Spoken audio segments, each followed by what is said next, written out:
Hi there, Aquarius. Thanks so much for tuning in. I'm Astrogirl, and we're looking at June 12 through June 18.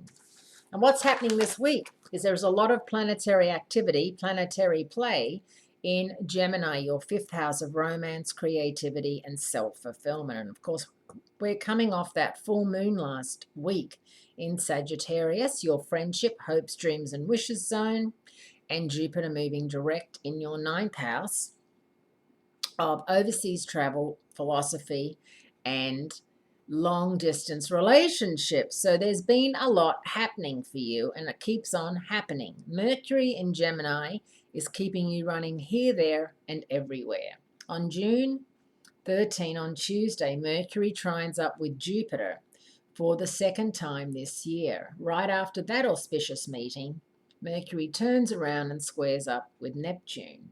This mixture of happy talk and confusing thoughts is a reminder that Mercury can speak out of both sides of its mouth, saying one thing to one person, another thing to another person, and thinking another thing to itself.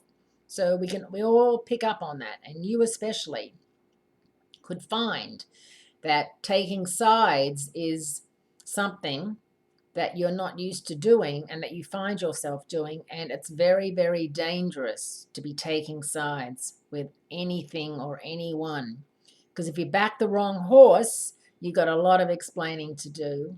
And anyway, it's just not a good idea. Remain Switzerland. Switzerland is the neutral country, and remaining neutral like a Libran is a good idea this week. Things get pretty real on Thursday, June 15, with the Sun-Saturn opposition. So that's Gemini, and in the Sun in Gemini and Saturn in Sagittarius opposing each other. This is the only time this year that these two planets oppose each other, and the takeaway is that it's time to deal with your responsibilities, learn your lessons. I sound like grandma, and deal with authority figures. All sounds pretty horrible for you, Aquarius, because you are a rolling stone that gathers no moss.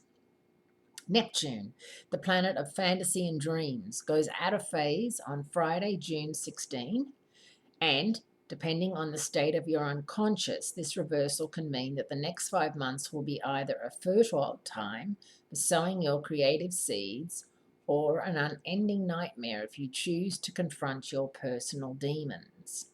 Whenever Neptune goes offline like this, it's time to take a good hard look at the debris floating in your personal river of denial. Now, Neptune's going out of phase in your second house of money, self-esteem, and self-worth.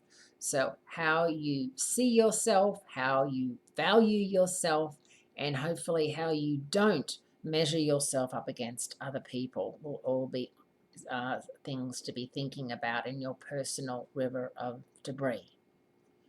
Have a wonderful week, and I'll speak to you soon.